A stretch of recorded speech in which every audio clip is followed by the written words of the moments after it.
is the Big O Show. This is the Big O Show. Yes, sir. Got something to say about Clayton Kershaw. Yeah. First and foremost. Yeah. What are you going to say? That the Dodgers are frauds. Don't tell me you're going to keep him in. The Dodgers are frauds. It doesn't matter what they do or don't do. I don't care about that. But pulling him I do. at 80 pitches, but pulling him at 80 pitches is the right thing to do in the second week of the baseball season. He's closer to washed than not right at this point. And it's funny what you say about you pay him to close games in October when traditionally he's been awful in October. I know. I love that. I just wanted to say it out loud. But again, that's not the point. It's not the point. Right. I'm just a Giants fan. I'm a Giants fan. I get that. I just want to trash the Dodgers. Forget the fan shit. Do you pull him at 80 pitches in the second week of the season or not? Yeah, who cares about a no-hitter, dude? That's the other thing that's developed in baseball. Yes, nobody cares about a perfect game no-hitter anymore. Yeah, the league office is calling in probably frantic. Please leave him in. We just need a crumb of publicity. Please. Yes. People are going to forget about us in 4 days.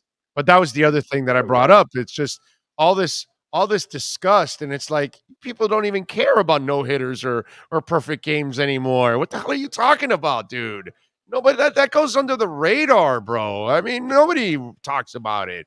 It's like that's what I was saying. 20 years ago, we used to cut into them, bro.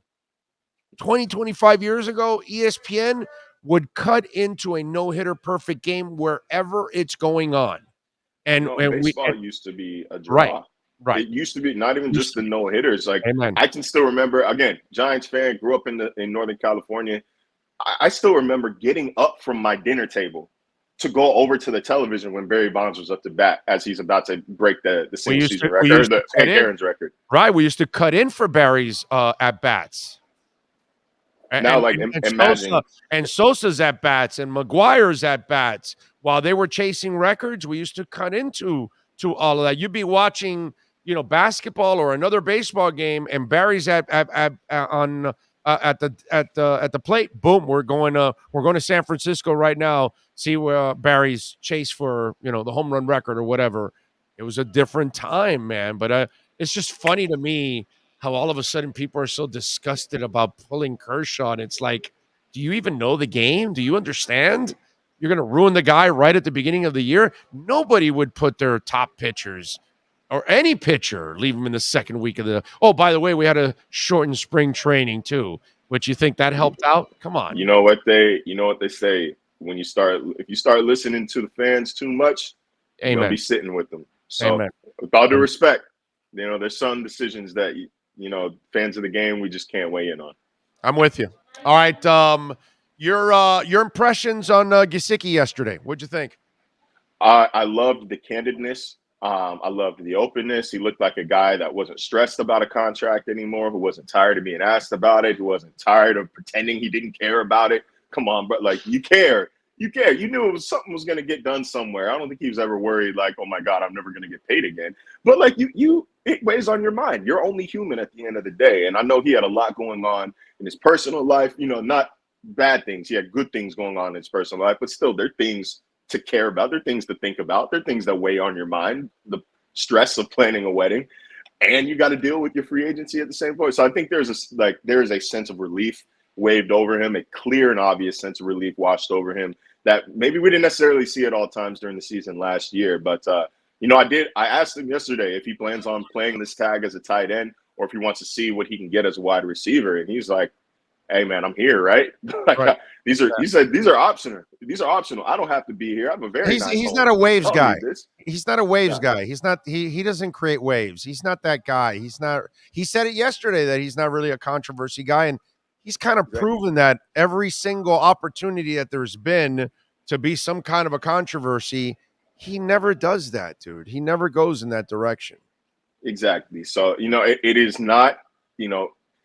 It's not something. I hate to be that guy. It's not something that we can completely and utterly close the door on. He did say he's going to leave it up to his agent.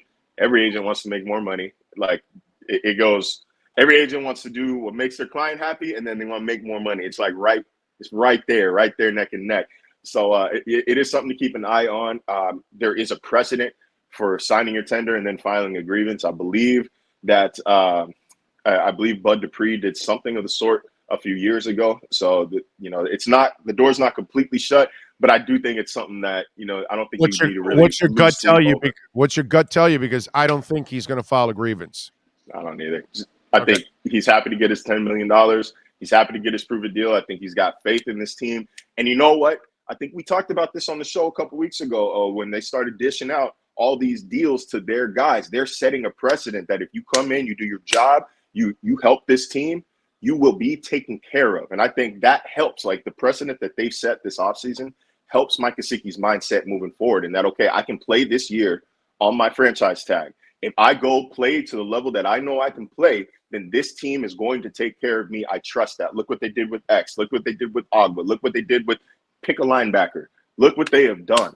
So, I think that I think there's a certain sense of trust, of renewed trust in this team that, if this was a couple years ago when they're shipping their best players off and they're letting go of starting safeties and left and right and they're, discarding talent, this is probably a situation where, yeah, man, I'm going to file a grievance because I want as much money as I can. This team is going to try to burn me. And I think that's not the case anymore. This is a new Miami Dolphins. When you look at his situation, I talked with Poupart before you came on about this, and in the end, all this receiver tight end stuff, none of it matters anymore unless he files a grievance. But if he doesn't file a grievance, what's really going to determine his salary is whether he fits or he doesn't this year, and how he fits or he doesn't this year, and where he fits this year. And then that's what will determine how they pay him, because what happened before does not matter to these guys anymore. It matters what happens now. So over the next calendar year, we're going to find out how they use him. And something tells me that's why you saw some guns, by the way, on that podium yesterday. He didn't have arms. He had guns on the arms. So something, and all that Kittle talk and all that, he's going to have to adapt a little bit. I was telling Poupart this. He's going to have success in the second level against safeties and some linebackers at times in blocks. He's not going to be an inline guy, but I think he's going to have some secondary success out there. And then that will determine if he fits as a tight end in their scheme. And that's what will determine his salary. Agree or disagree on that? And you know who is in Miami now, right? John Embry, the tight ends coach from San Francisco, is the tight ends coach is in Miami. Just something to think about. We talk a lot about this offensive staff, and it's usually centered around Frank Smith and Applebaum and Welker, but let's not forget Embry. That's a huge addition. Tight ends block too, bro. That's how the running game works. Yeah, they have to do it. Yeah, he's obviously going to be an integral part of this offense, but there are so many weapons on this offense that I wouldn't expect Gesicki to put up crazy numbers. He's not going to put up Kittle numbers. He's not going to put up Travis Kelce numbers. He's not going to put up. I wouldn't expect 1,000-yard season here. Not with Hill and Waddle here. Not with Hill, not with Waddle, not with Edmonds. Taking targets out of the backfield. Not with Mostert taking targets out. Not with the money and commitment they've given Durham Smythe. Like there are just too many mouths. Tyreek and Waddle will struggle to get 100 catches. And I think they're going to be fine with that because a lot of these are going to be. If you win, they'll live with no. Yeah, you win, it's fine. They're fine. So you got to look more at efficiency. What is his first down catch percentage? What is his touchdown percentage? What is his yards per catch? I think those are going to be the flashy numbers that you see from Gesicki because he's going to be wide open. Man, he is going to be – you can't bracket Mike Gesicki with Tyreek Hill and Jalen Waddle on the field, not with that much speed. So he should eat. He should have his most efficient season. He might not have the most eye-popping statistical season in terms of just the big catches and big yards. His touchdowns, they're going up. His yards per catch, they're going up. I think this should be his most efficient season to date, and that's what's going to determine, okay, let's commit to you long term. He's still in his prime. I don't think he hasn't been necessarily injury prone over the past year or two. Like that's a good track record of availability, which they say is the best ability. So I think that, he has the season that he's supposed to have. He has the efficient season that I think he's capable of right now. Then we see a we'll call it a 3-year deal come next off season. So it is a good feeling if you're a Dolphins fan to see Gesicki so kind of, like I said, calm and candid and loose and content at the podium yesterday. I think you especially after the mess of these past few years, I think that you can finally get the sense that this team takes care of its players finally. So I root for this guy because I really like his commercials and I want the commercials to stick around. I know what you're talking but about. I'm far from defending that. I know he's a horse's ass, and that's Baker Mayfield. And so Baker, obviously in the podcast, you saw the comments that he would love to go bother somebody in a cubicle and watch them crumble and this and that. And so, I'd love for somebody like yourself to write a story about this and how people handle adversity. And so we watched Johnny Manziel act like a complete jagoff from his days at Texas A&M all the way through his Cleveland Brown days. And we watched Baker Mayfield, get drunk and arrested by cops in Oklahoma and crotch grabbing and flag planting. And in the NFL, he's getting into Duke Johnson's contract business and getting after fans and his wife and all that stuff. And here's Tua. Here's a guy that never points fingers, never complains. Half the fan base doesn't believe in him. Half the media is bothering him constantly about trade rumors, about other players, the same one that joined his Baker Mayfield's team, and I just find it interesting how that's not praised a lot more, how that guy handles all the crap around him, injuries, everything that's happened to him, and he never flinches. And yet we watch the Manziels and we watch the Baker Mayfields of the world and we watch them act like complete jackasses, and they can't handle adversity the way that dude handles adversity. Your thoughts on that? Yeah, I think that I've gone on the show a couple times now and said that regardless of how I may or may not feel about him as a player, regardless of what I need to see from him on the field, he has been the consummate professional over the past year. It's not easy. We have seen, when you think Matt Ryan, one of the first words that you use to describe him is professional. Yeah. And as soon as they were mentioned as a suitor for Deshaun, said, nah, you're not going to come back to me. I'm not your sloppy second. I'm gone. Let me go. Respectfully, but let me go. You've seen it tear other quarterbacks apart. It's a persnickety position. You know what I mean? Like it is a. Oh, but you know what? Ego He even pushed his glass fragile. But he handled that even with a lot of class because he even pushed back his bonus and everything to buy them time and all that stuff. So he was accommodating. And dude, forget Baker Mayfield or Manziel. This guy gave you an entire career and a great career overall. So Matt Ryan, if anybody can be a little bit more pissed off, it would be more Matt Ryan, not Baker Mayfield or Johnny Manziel. No, I get it. But what I'm saying, the point being that even the consummate professional doesn't want to return to that situation once it's being discussed that the team's looking to replace you. Tua just was a good soldier and kept moving forward. He is unflappable. I think Cam Jordan spoke on it. I don't remember the podcast, so I'm sorry for not giving proper credit. But he did come out and say that Tua, you can hit him and he's not flappable. And it never necessarily looked like Tua was panicking back last year. Who did he say was flappable? Herbert. No. Don't dance around it now. We're not going to start this. We're not going to start this. No. You started it. You started it. We're not going to do this. You started it. You brought it up. So finish it. How about I finish it with this? Who would you rather have? I'm still a Tua guy. I'm still a Tua guy until Over I Herbert. see. Yes, until I see the guy actually accomplish something, then I'll say I'm wrong. I haven't seen him accomplish anything. Hey, look, the haters are gonna say I am being mean to Tua here, but like, come on, bro. Again, Come on. again, Herbert. who did Cam Jordan say flinches?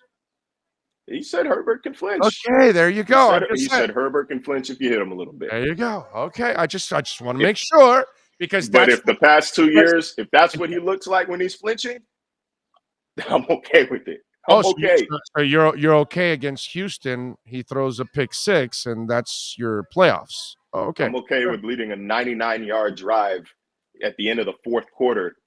Huevos of steel the entire time to send that thing in overtime. Yeah, I'm okay with that. There was no excuse for that team not to be in the playoffs, my man. You can make excuses if you want for them. But I'm not. The Chargers are like though, but the Chargers. The Chargers are like the Browns. The Chargers are like the Browns in that it don't matter the personnel, it doesn't matter the front office, it doesn't matter the team, the staff, the players, the stadium, the jerseys. They are going to do what they do. The Browns got loaded with talent. When they got OBJ, everybody said, "Oh man, this is the next best thing." Not really, because of Baker. Baker was always still but they still Browns their way to being mediocre at best. The Chargers, man. I mean, how many games did Phillip Rivers win? How many yards did that man throw for? Yeah. They're always going to collapse in December. Like they always do.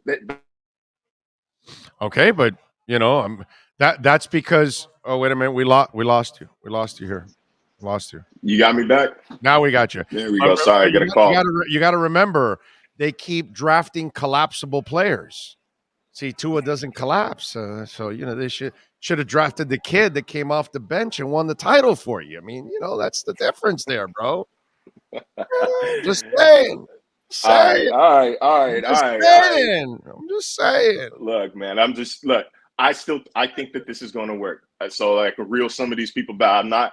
I've been trying not to read the comments live on the show lately so that I don't, you don't see my hand moving up and back and forth. So just to reel some people in who I'm sure are upset at this course of the conversation, I think the Tua thing is going to work this year. I think it works this year. Yeah. I gun to my head, I say yes, he is going to be efficient. He is going to be successful. I'm not going to say he's going to win MVP. Like I don't really ever think he's going to be an MVP, but I stand to be corrected. My mind is open to being corrected, but I think he is going to be a good quarterback. He's going to have a good season this year. But let's not pretend that Justin Herbert would be. If Justin Herbert was on this team instead of Tua, I think the national conversation would probably be Miami Dolphins Super Bowl champ. Oh my God, they might have won 6 games maybe if Justin Herbert's on this team. I'm just saying the national narrative surrounding this team. If Herbert was in this offense instead of Tua, and maybe that's very few guys in this league.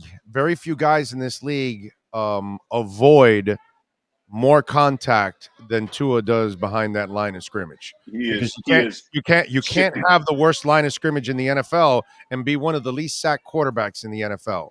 I don't think people understand that. I don't think people really comprehend that. Read anything I've written about Tua since January.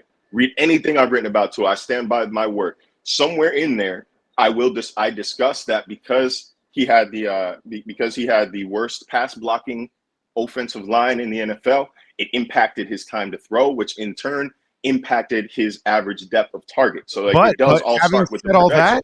Having said all that, he's one of the least sack quarterbacks in the NFL. Do you know how great? Because he's got to get the ball out.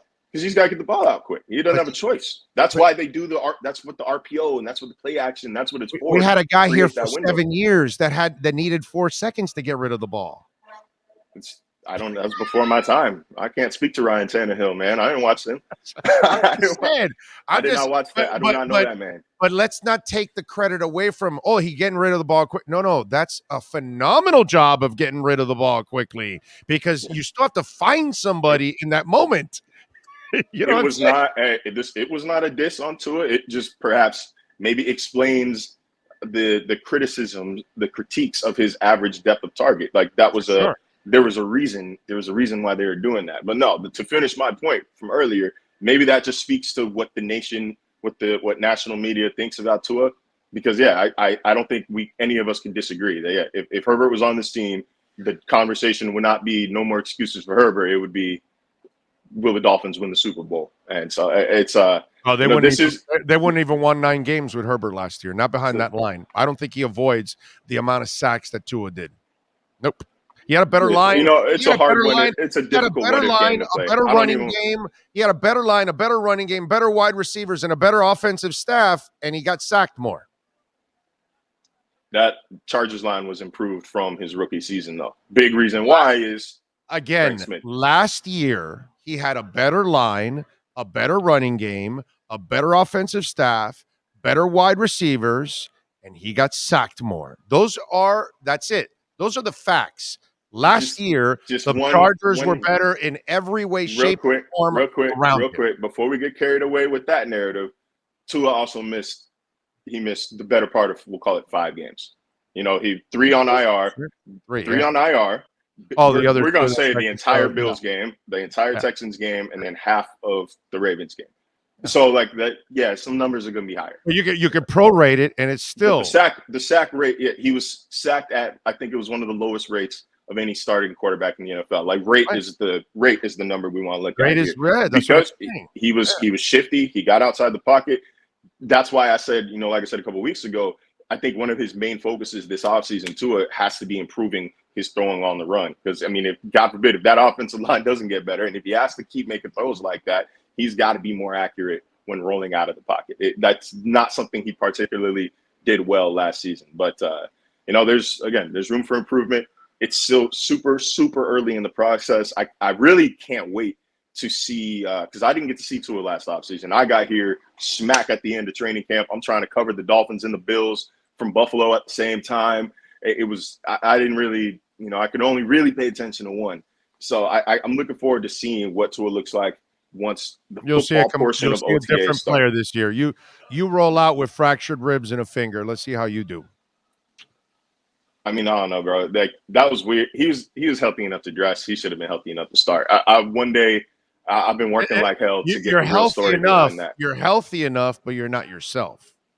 And when you're not 6'5" with a cannon for an arm, you need your body to be right. No. He's not. When your starting quarterback can dress, your starting quarterback should start. No, I get that, Period. but that was weird. He should start when you have Jacoby Brissett. But when you have also a coach that's sabotaging you, that doesn't really help either. You know what I'm saying? But I don't want to say that out loud. Even though with fractured ribs, he's still better than Jacoby Brissett. The bottom line is with fractured ribs, you're not going to throw on the run in the second half of the season the way you normally would, because you're recovering from fractured ribs, and that takes a while.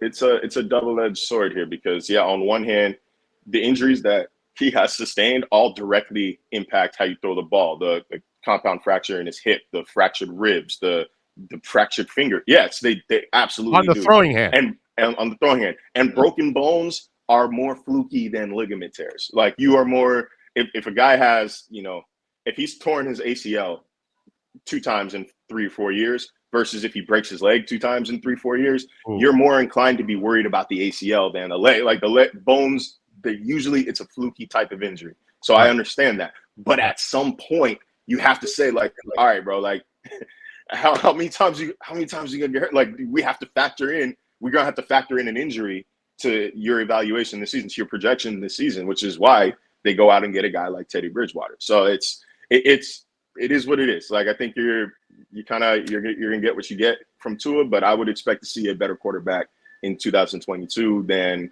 we've seen in years past. A more developed quarterback, and more patient, a more knowledgeable, and a more supported. Probably most importantly. By the way, you can order Edge Energy Drink and get 10% off using my code BIG-O, myedgedrink.com. Great elixir for a little vodka, a little rum, you know what I mean? I like it with my Grey Goose. Maybe you do a little Tito's. Either way, it's a great elixir and, of course, a great energy drink because my man Sean is drinking it all the time. Only 78 calories per can. You can order it at myedgedrink.com and use my code Big O so you can get 10% off. Marcel, what are you working on ESPN so folks can check you out, my friend? Speaking with some of our esteemed draft analysts to keep breaking down that mid-round strategy. Really big team, might as well use it. And you got that. Finally, you got that. I'm telling you, the Jalen Phillips, the community service story. I don't want to give too much away about it, but it is coming. We're just chopping up the final details now. I'm really excited to get on that. And then we're gonna step outside the comfort zone, man. I came to Miami to do more than just football. And so I'm starting to try to work on, we got the F1 races coming. F1 races are coming Look up. at you. So getting my racing on, man, putting a different hat on here. So, trying to do a lot, trying to stay busy here. Like you said, Miami is never boring. So, I'll be busy these next couple weeks, but really excited to see how this city, I don't know if I can say how the city Herbert's changes, a big F1 fan, right? Did you know Justin Herbert's a big F1 fan? I feel like that's a quarterback thing to be a fan of. I know Josh Allen, I think. No. It's not that. It's that Flinch starts with an F and an L. So he kind of. Nah, that's a reach. I'm just telling you. That's what I heard. He flinches, so he loves F1. So it's kind of, you'll see him. He'll stretch. Justin Herbert during race weekend. He'll be at the races, and he'll have a shirt that'll say F1, but it'll say an inch after it. And you're gonna I hope your Apple Watch. You got Apple Watch telling you to stand up and stretch. You're gonna pull something reaching like that. I'm just saying. He's flinching. That's what Cam Jordan says. I don't know. Tua doesn't flinch, but Cam flinches. F1. Just saying. Follow him on Twitter at Marcel_Louis-Jacques. He doesn't flinch, unlike Justin Herbert. We'll catch you next week. Fair. Later. And if you don't want to flinch, you get Edge Energy Drink. All right? That's what's happening with Justin Herbert. He doesn't have any edge. So that's why he's flinching. Just ask Cam Jordan. That's your Edge Energy Drink Miami Dolphins report.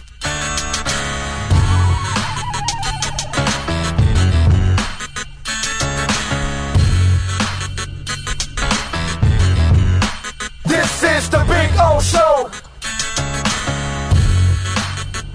This is the Big O Show.